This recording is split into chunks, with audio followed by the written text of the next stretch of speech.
So it's March 11th, and I'm here at the shop. I'm gearing up to go to the HFA show in Las Vegas. It's formerly known as Ursa.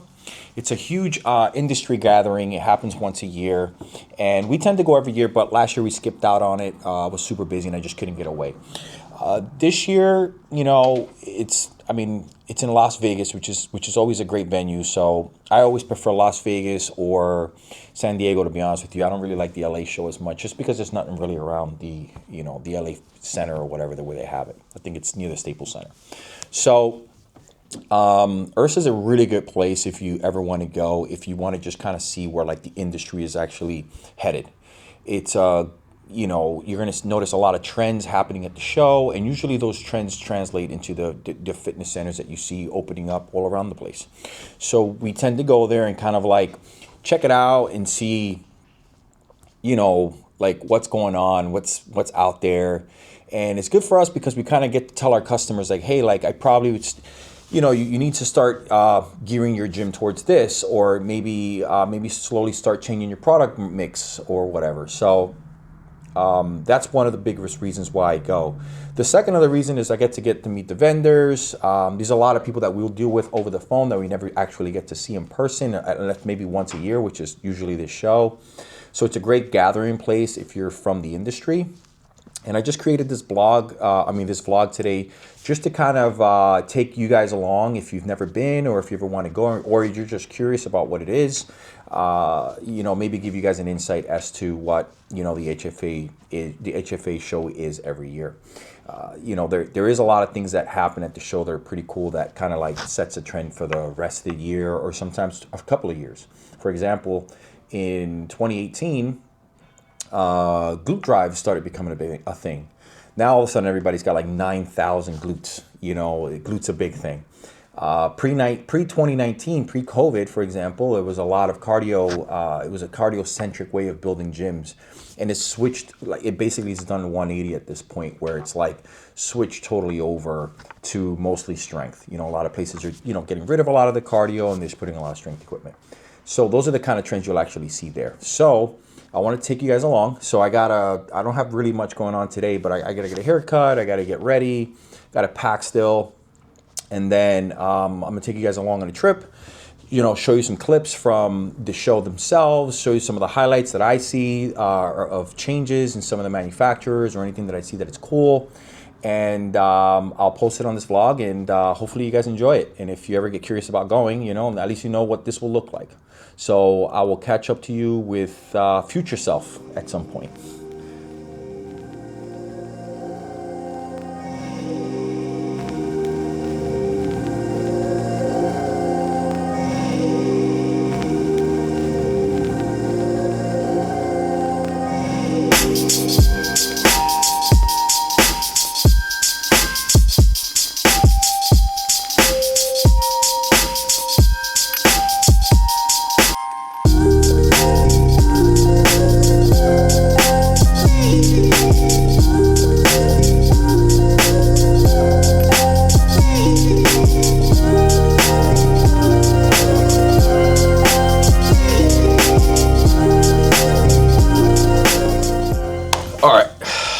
So I'm back.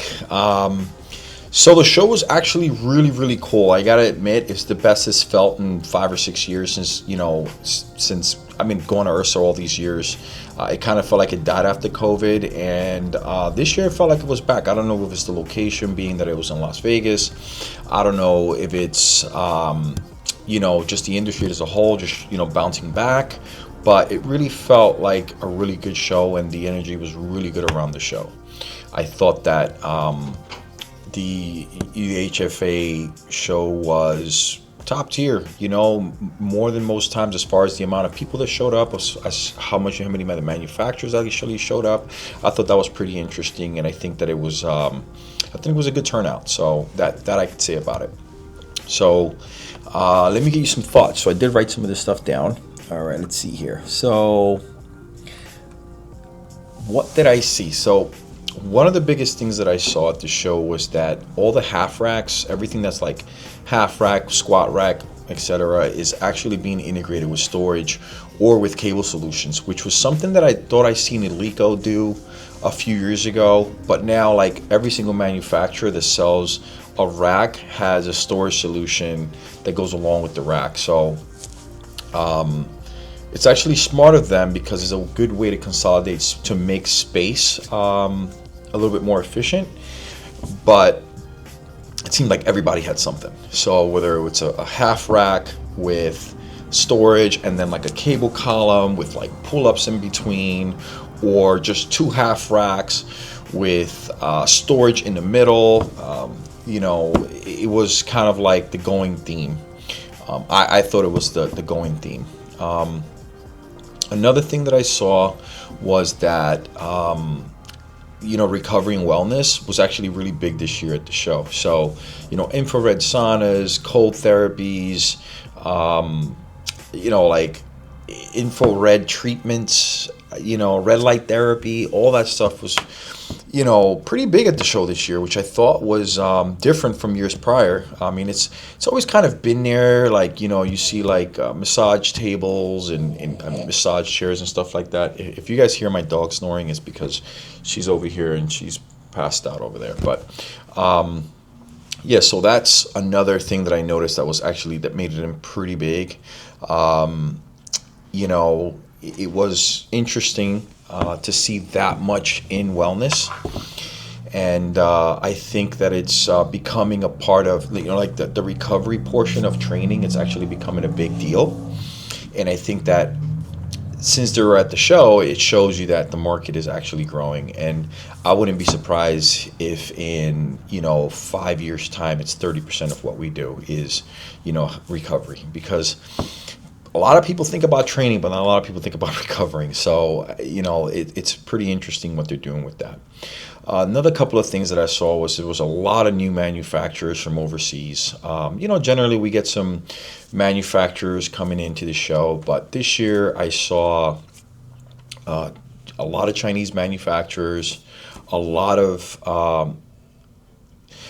not just Chinese manufacturers. I've seen manufacturers from Korea. They were there. There was a lot from China. Don't get me wrong. Watson was there, which I haven't seen in the past, which is interesting that they will make a play here at the United States as far as the market goes. I'm a fan of Watson's equipment. I think it's good build quality. It's not pretty looking, but it's all right looking, but I don't think, you don't buy it for looks, you buy it for function, and I think they do a really good job with that.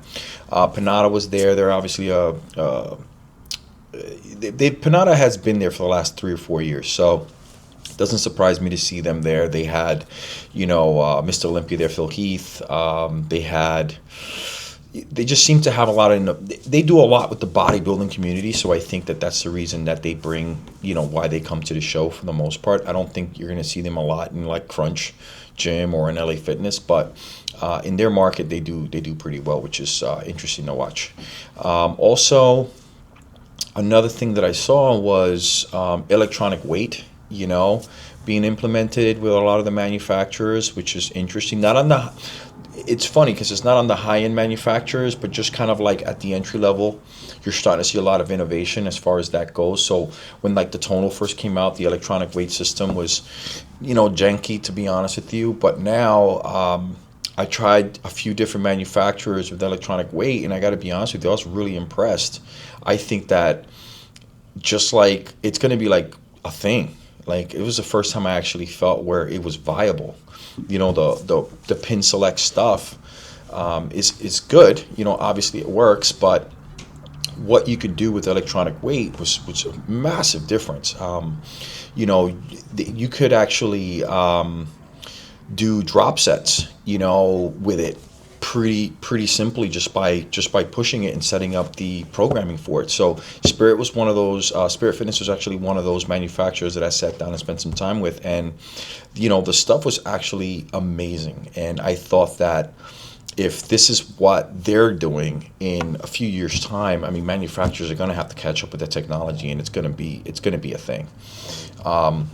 Speaking of the major manufacturers, what I did see that I was really happy about was that they're starting to innovate again. I felt like for a long time, like the top manufacturers were just kind of like sitting back and not really doing anything as far as innovation goes. But to go to the show and see, a company like Life Fitness, like Matrix, like Precor, innovating and trying different things, I think it's really good.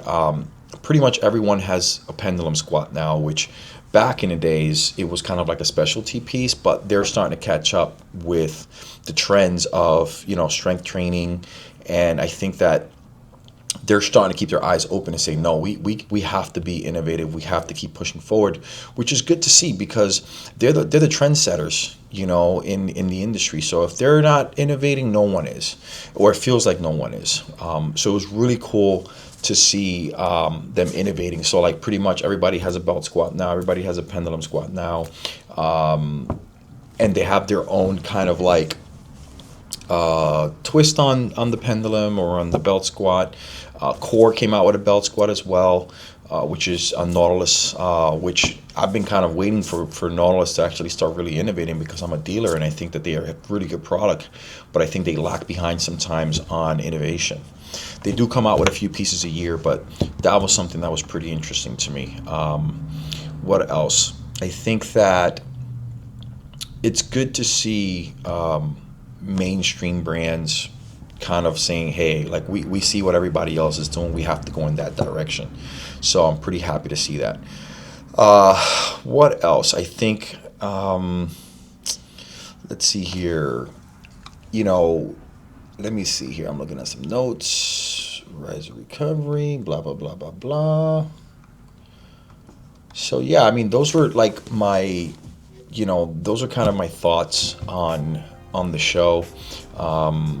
Being that it was in Las Vegas, it was actually pretty tough on your ears and on your senses. So me and my wife actually decided to leave Vegas on Saturday, and we went to a hike in the Valley of Fire, which was amazing. I don't know if anybody's ever been, but if you go to Las Vegas, definitely take the hour ride outside and go to the Valley of Fire and check it out. It was some really cool views to see, and the weather was perfect for it, being that it's March, and yeah, I thought it was great. And